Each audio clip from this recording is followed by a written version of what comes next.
अकबर बीरबल के हरे घोड़े की कहानी।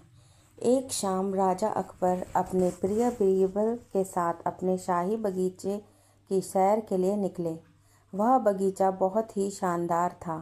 चारों ओर हरियाली ही हरियाली थी और फूलों की भीनी भीनी खुशबू वातावरण को और भी खूबसूरत बना रही थी। ऐसे में राजा को जाने क्या सूझा कि उन्होंने बीरबल से कहा, बीरबल, हमारा मन है कि इस हरे भरे बगीचे में हम हरे घोड़े में बैठकर घूमें। इसलिए मैं तुम्हें आदेश देता हूँ कि तुम 7 दिनों के अंदर हमारे लिए एक हरे घोड़े का इंतज़ाम करो।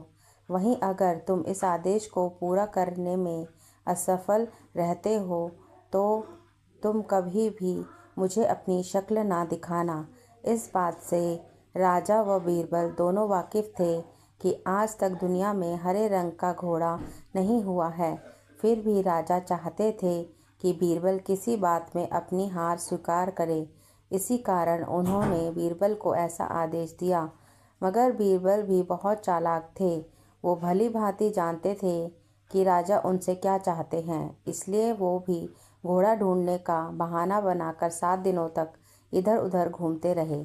8वें दिन बीरबल दरबार में राजा के सामने पहुँचे और बोले, महाराज, आपकी आज्ञा के अनुसार मैंने आपके लिए हरे घोड़े का इंतज़ाम कर लिया है, मगर उसके मालिक की 2 शर्तें हैं।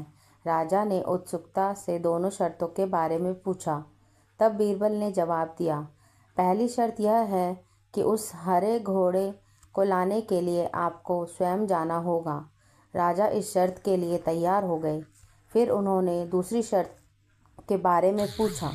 तब बीरबल ने कहा, घोड़े के मालिक की दूसरी शर्त यह है कि आपको घोड़ा लेने जाने के लिए सप्ताह के सातों दिन के अलावा कोई और दिन चुनना होगा।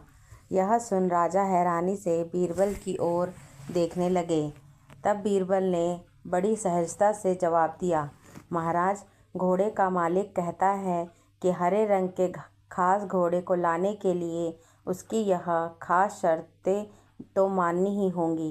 राजा अकबर बीरबल की यह चतुराई भरी बात सुनकर खुश हो गए और मान गए कि बीरबल से उसकी हार मनवाना वाकई में बहुत मुश्किल काम है।